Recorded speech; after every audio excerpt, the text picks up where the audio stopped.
Hello, students. Today we're going to be talking about Birth Control 101. A data brief conducted by the CDC 5 years ago found that about 65% of women ages 15 to 49 were currently using birth control. The most popular methods used were female sterilization with over 18% and the pill with over 12% of use.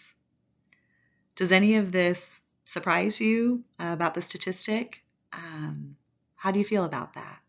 At this time, I'm going to give you 3 minutes to pair and share with a partner next to you, and I want you to discuss these 3 questions. First, what are your feelings about birth control? Second, does the use of birth control align with your personal values? And number 3, if you had provider privileges, would you prescribe birth control? Why or why not? Learning objectives. At the end of this class, you should be able to rank most effective to least effective birth control methods. You should be able to identify the 3 birth control methods that are not breastfeeding friendly and articulate the use and meaning of the mnemonics aches and pains. Here we have a picture of the 3 levels of birth control efficacy. This arrow here to the left at the bottom, it has the least effective birth control methods, and it works its way up to moderately effective and then most effective birth control. So we'll take an in-depth look at each of these levels of efficacy. Contraception can be divided into 4 main categories. Those are behavioral methods, barrier methods, hormonal, and permanent. Least effective or level 3 birth control methods result in more than 18 unexpected pregnancies per 100 women in a year.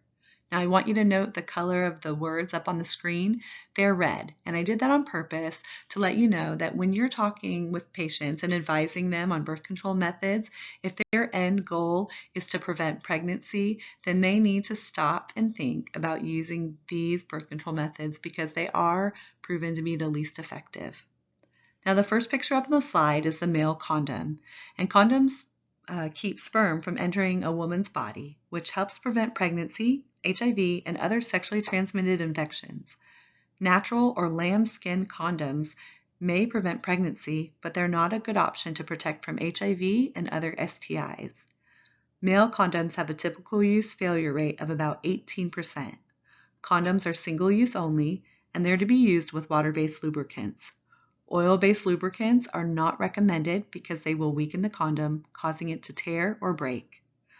The female condom helps to keep sperm from entering a woman's body, decreasing the risk of pregnancy and preventing STIs. Female condoms come pre-lubricated and can be inserted up to 8 hours before sexual intercourse. The typical use failure rate is 21%. Female condoms can be expensive because they are single-use only, and people often complain they are loud during intercourse. The withdrawal method, also known as coitus interruptus, is the oldest and most widely used form of birth control in the world, and it has a 22% typical failure rate. This is because the first few drops of ejaculate contain the most concentrated sperm, so if fluid escapes from the urethra before orgasm, pregnancy can occur. A sponge contains spermicide, and it's placed in the vagina, covering the head of the cervix. The sponge can be effective and left in place for up to 24 hours. It must be left in place for at least 6 hours after intercourse, at which time it can be removed and thrown away. The failure rate is 12% for nulliparous women, that is, women who have not birthed a baby, and 24% for parous women, those who have given birth to a baby. The fertility awareness method tracks a woman's natural cycle so she can plan to get pregnant or avoid pregnancy. If a woman's cycle is regular, she has about 9 fertile days within her cycle which she will need to abstain from sexual intercourse or use a barrier method if she wants to prevent pregnancy. The failure rate ranges from 2 to 25%. The lactational amenorrhea method, or LAM for short, can be used if mothers are exclusively breastfeeding. That means baby at the breast 100%, not pumping because that can decrease effectiveness. Also, if the baby is 6 months old or less and the woman has not started her period. That is a temporary and effective use of birth control. Lastly, spermicides come in different forms like gel, foam, cream, suppositories, and tablets. Spermicides work to kill sperm and need to be placed in the vagina no more than 1 hour before intercourse. Spermicide is typically paired with female condoms, diaphragms, or cervical caps. The typical use failure rate is 21%.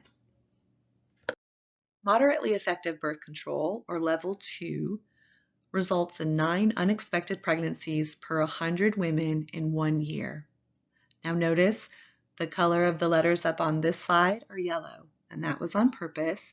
If the end goal is to prevent pregnancy, then you need to tell patients to proceed with caution when using any one of these methods at this level. The first picture is of injectables, also known as Depo-Provera. This is an injectable of the hormone progestin that women can receive every 3 months. The shot is administered deep intramuscular, either in the deltoid or gluteal muscle. The duration of action is 3 months. The failure rate of injectables is around 6%. Combined hormonal oral contraception, also known as the pill, contains estrogen and progestin. Patients need to take it at the same time each day to be effective.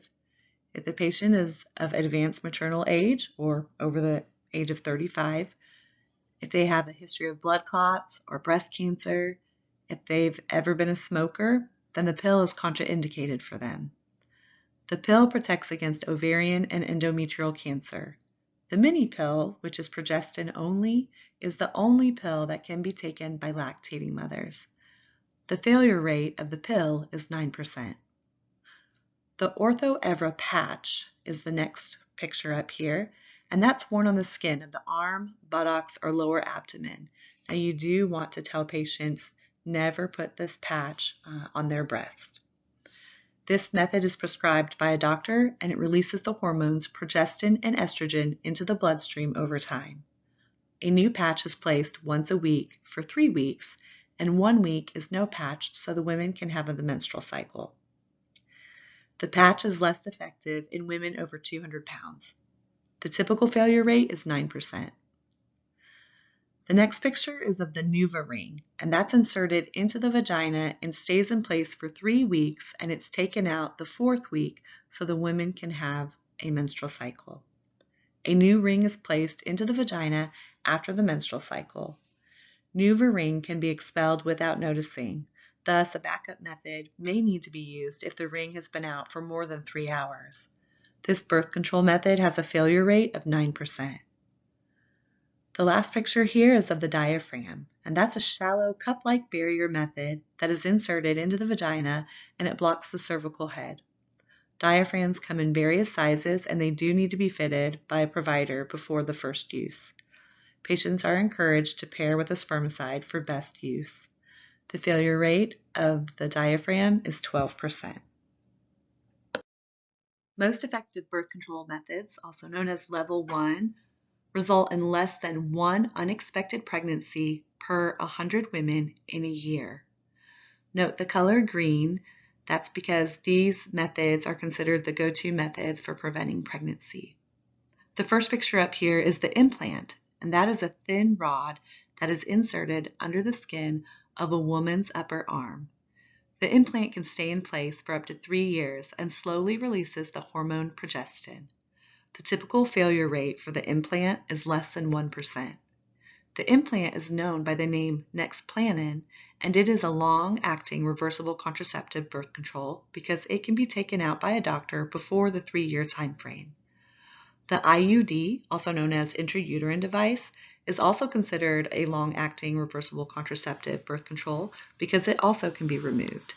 An IUD is a small T-shaped device that is inserted by a doctor, and it releases progesterone, copper, or levonorgestrel slowly over time. Depending on the brand that is chosen, IUDs can stay inserted for 3 to 7 years before losing effectiveness. The failure rate for IUDs is less than 0.5%. Male sterilization, also known as a vasectomy, is an outpatient surgical procedure that inhibits the sperm to mix with male ejaculate, making it near impossible for sperm to fertilize a female egg. The man often needs 1 week to recover from this procedure. Backup birth control methods can be used for up to 3 months post-procedure to ensure that the sperm count has dropped to 0. About 500,000 men in the U.S. have a vasectomy each year. The typical failure rate is 0.15%. Female sterilization, also known as tubal ligation, is an inpatient or outpatient procedure. Patients often go home the same day and can resume regular activities within 3 days. This method is effective immediately, and it has a failure rate of less than 1%. Now at this time, before we go further, I just want to ask a couple of questions. So can anyone raise their hand, and can they tell me which birth control method would you recommend to a peer, and why or why not? Please defend your answer. And the second question, which 3 types of birth control are not breastfeeding friendly, and why? The only 3 birth control methods that are not breastfeeding friendly are the combination pill, the patch, and the ring. Everything else is able to be used while breastfeeding. The red highlighted methods indicate the birth control that cannot be used while breastfeeding. At this time, I do have a handout for each of you, and what you're going to do is you're going to look at the words below, and you're going to match the birth control methods to the level of efficacy. And then I want you to highlight on your handout the 3 birth control methods that are not breastfeeding friendly. AICS is a mnemonic that is used to identify warning signs of using a combined hormone birth control method. This table can be found on page 147, box 4.6 in your textbook. Oral contraception is a highly effective birth control method when taken correctly. However, it can aggravate many medical conditions. If patients complain of any of these signs, it warrants a return to the healthcare provider. A stands for abdominal pain, and that can be an indication of a cyst, a tubal pregnancy, a liver cyst, or gallbladder issues. C stands for chest pain, and that can present as sharp, crushing, or heavy, and it can be a sign of a heart attack. Persistent coughing, shortness of breath, and coughing up blood can be a sign of a pulmonary embolism. H stands for headaches, and this can be accompanied by a dizzy, lightheaded feeling, as well as feelings of numbness or weakness in an extremity. These are signs of a possible stroke. E stands for eye problems, including flashing lights, blurred vision, and partial or full loss of vision to indicate a blood clot in the eye. And S stands for sudden leg pain that can be accompanied by redness, heat, swelling in the thigh or calf. This is an indication of a blood clot. PAINS is a mnemonic that's used to educate patients on early IUD warning signs of malfunction. If your patient complains of any of these warning signs, have them seek their provider right away.